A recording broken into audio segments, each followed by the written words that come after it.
Well, I've done a few short videos about Battlefront 2 now on the channel, and I've mentioned it a few times in other things, but what I wanted to do now was do a proper, full-length review. So here we go. This is Second Wind, Star Wars Battlefront 2. Back in 2004, Pandemic were a bit of an up-and-coming developer. They'd just done Full Spectrum Warrior on the Xbox, so they were kind of making a name for themselves, and LucasArts was starting to work more and more with outside developers, so they themselves were becoming a bit more of a publisher, really, than a games developer. Under the leadership of the then CEO Jim Ward, LucasArts approached Pandemic and asked them to develop a big online shooter based on the Star Wars universe. Star Wars Battlefront was an instant success, and actually, at that time, it was the highest selling Star Wars game ever.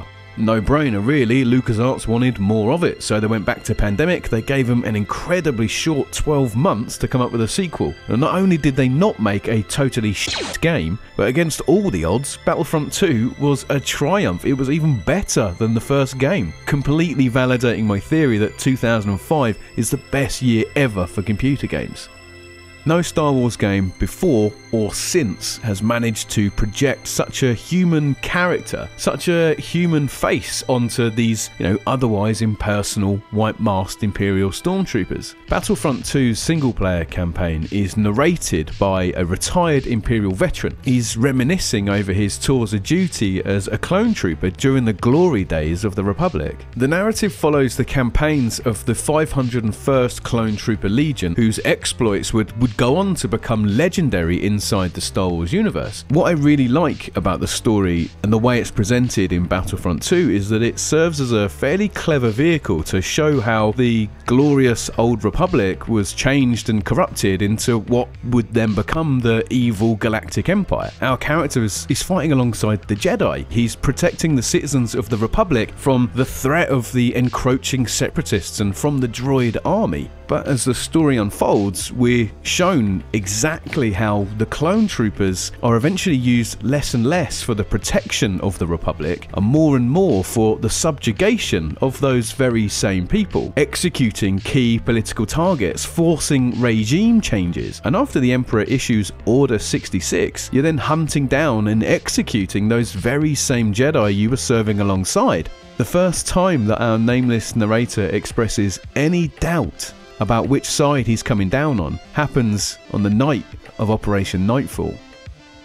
The 501st then go on to become Darth Vader's personal unit, and through the eyes of our clone trooper, we're shown the formation of the Empire. The story then goes on to bridge the gap between Episode 3 and Episode 4, kind of giving us a hidden episode between those two stories. The 501st get to oversee the construction of the first Death Star. They witness the birth of the Rebel Alliance. Now, from our narrator's perspective, these aren't the same heroic rebels that we've heard about. We're being shown the actions of cowardly terrorist scum. Seeing these familiar events from the other side of the fence, it gives a really welcome perspective onto the events that happen in the Star Wars universe. Seeing his friends get killed by the rebels and not going, oh yeah, well, they're the good guys. And it's about our character starting out definitely as a good guy, but as the story rolls on, he kind of becomes a bad guy somewhere along the way. I found this moral quandary to be a really interesting part of the story. Our narrator remains staunch in his beliefs all the way through. He never backs down from his commander's decisions. There is that slight waver that I mentioned before, the night before Order 66, but our trooper's driven by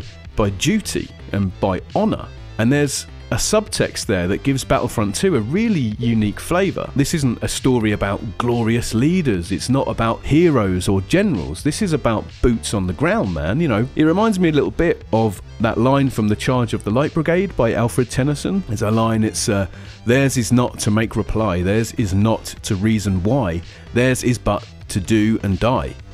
The more I think about it, the more it makes sense, especially when you're talking about the clone troopers. I mean, they are literally bred and conditioned to only obey orders. For these reasons, I think Battlefront 2 is probably the most underrated Star Wars story. It could have been anything. Pandemic were told literally just shoehorn in a single player narrative. It doesn't really matter. And they did this and they smashed it out of the park.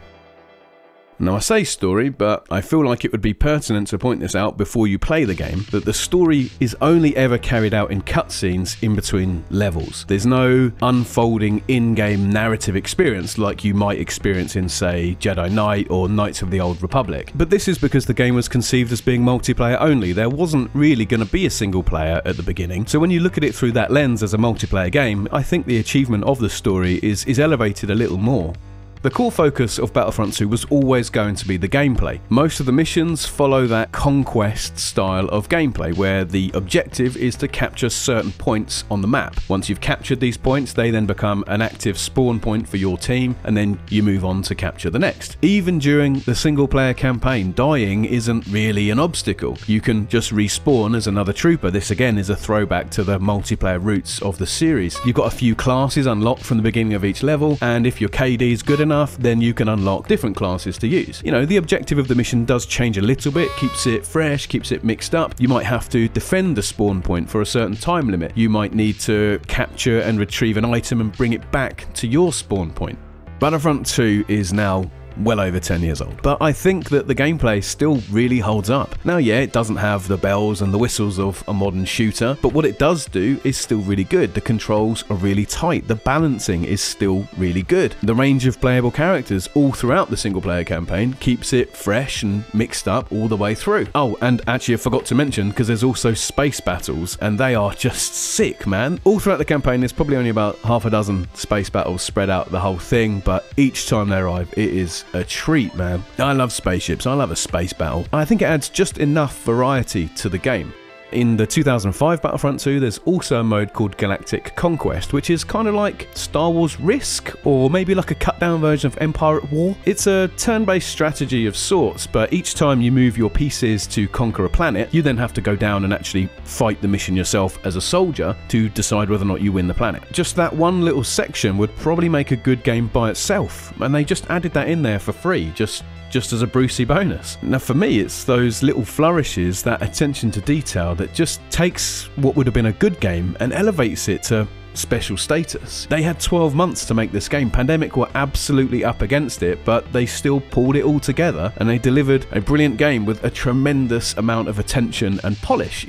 When I do these second wind videos, I now increasingly like to talk about sound and music and voice acting. It's something that I really like and I really get a huge amount of enjoyment from, and so I kind of want to work it into the videos. And Battlefront 2 is really worth talking about, especially when we talk about the time and the budget that they would have had to make this game. Throughout the campaign, you occasionally get to play as a hero character, as a Jedi or something like that. Every hero character is played by their voice actor counterpart from the concurrently running Clone Wars cartoon. Obi-Wan's voiced by James Arnold Taylor, Tom Kane's Yoda, Nick Jameson's Palpatine, T.C. Carson as Mace Windu. Corey Burton's Count Dooku is, oh my god, it is an absolute treat. Outside of the Clone Wars cartoon, they brought Bob Bergen in to do Luke Skywalker, and I mean, Bob Bergen is an absolute workhorse. This guy's done everything, and he's been Luke Skywalker now for so long. I reckon he's racked up more hours as Luke Skywalker than Mark Hamill will have done in his entire career. But the star of the show is Tamara Morrison. You probably know Tamara Morrison because he played Jango Fett in Attack of the Clones. Morrison contributed heavily in the first Battlefront game, but Battlefront 2 is just, it's another level. He voices Jango and Boba in the missions, but he's also the voice of that nameless clone veteran who narrates the entire story. His little monologues, his soliloquies, they're fantastic. The night before Operation Nightfall, where he's doubting his orders, there's such a great piece of voice work. It's a top job, man. Morrison adds an amount of weight, an amount of legitimacy to this project. It makes it feel like a missing canon episode. The music's good in Battlefront 2 as well. You know, like most of the Star Wars games from this era, it uses cues and themes from all 6 of John Williams' film scores. But what's unique about Battlefront 2 is they managed to dig up some unused or extended takes from the original films. They're just ever so slightly different from the film scores. It does give the game a little bit of its own texture, and it's something that I don't think the newer games have really got right.